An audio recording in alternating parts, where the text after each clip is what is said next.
रूस के साथ नेटो की जंग छिड़ सकती है, यह जानकारी आ रही है नेटो चीफ की तरफ से। उनको आशंका है कि रूस के साथ युद्ध हो सकता है। रूस और यूक्रेन का यह युद्ध आउट ऑफ कंट्रोल हो सकता है, यह नेटो कह रहा है। अगर कुछ गलत हुआ तो नतीजे भयावह होंगे। ऑलरेडी नतीजे दुनिया देख रही है और कितने भयावह नतीजे देखने बाकी है। सवाल तो यह है, नेटो चीफ के बयान ने तीसरे विश्व युद्ध की आशंका बढ़ा दी है। नेटो को टेंशन, विनाशकारी अटेंशन। नेटो अगर ये खुद कह रहा हो, क्योंकि अभी तक ये पिछले एक महीने में या कहें जब से पोलैंड में वो मिसाइल गिरी है, नेटो ने अपने आप को रिस्ट्रेन किया है और बहुत संभल कर बातें कही हैं। कोई भी आग लगाने वाली बात नहीं कही। अब ये नेटो चीफ का बयान क्या कहता है ये समझेंगे। पहले ये आप इंफॉर्मेशन देख लीजिए। यूक्रेन में भीषण युद्ध चल रहा है, ये जेन्स स्टोल्टनबर्ग ने कहा। ये वॉर महायुद्ध की शक्ल ले सकता है, ये स्टोल्टनबर्ग ने कहा।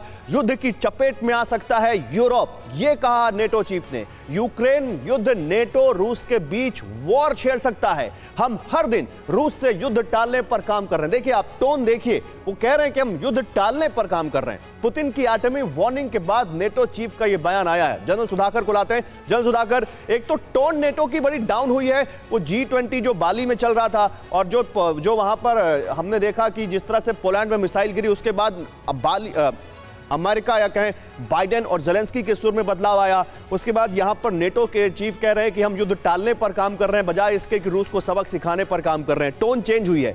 डिस्पाइट इट, अगर वो ये कह रहे हैं कि ये वर्ल्ड वॉर में बदल सकता है और रूस और नेटो का आमने सामने का मुकाबला हो सकता है, आप कैसे डिकोड करते हैं इस बयान को?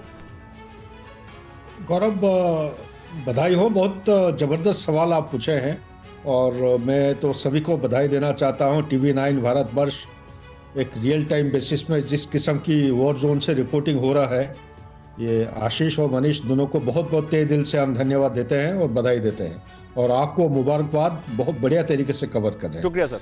जहां तक आप ये टोन की बात कर रहे हैं, देखिए ऐसा है, ये 9th मंथ को पार करके 10th मंथ शुरू हो गया या होने वाला है लड़ाई को, और पैंडेमिक के वजह से पूरा ग्लोबल इकोनॉमिक रिसेशन फैला हुआ है। ब्रिटेन में 11% इन्फ्लेशन और अमेरिका में 9 to 10.1% की इन्फ्लेशन, और यूरोपियन यूनियन हर देश में इन्फ्लेशन की बढ़ोतरी इतना हो गया है कि उनका जो कॉस्ट ऑफ लिविंग, और लिविंग के थोड़ी देर पहले आप दिखा रहे थे प्रोटेस्ट कैसे हो रहा है, cost of living is gone up. बिल्कुल, मैं कहना ये चाह रहा हूं कि आज के दिन में सिर्फ एक आधा देश नहीं, पूरा विश्व में इस किस्म की प्रोटेस्ट और रिबेलियस मूवमेंट शुरू होने वाला है, अनरेस्ट और एजिटेशन शुरू होने वाला है। तो कहना यह चाह रहा हूं, जब खुद अपना घर जलने, sorry to interrupt you sir, लेकिन एक डेटा मैंने पढ़ा, मैं अपने व्यूअर्स के साथ शेयर करना चाहता हूं। दुनिया में 70 ऐसे देश हैं जिनकी हालत ऑलरेडी, फाइनेंशियल हालत बहुत खराब है। जैसी श्रीलंका, पाकिस्तान हमने देखा है, वैसी हालत वाले 70 देश हैं। ऐसा डेटा सामने आ रहा है already. Sir please carry on.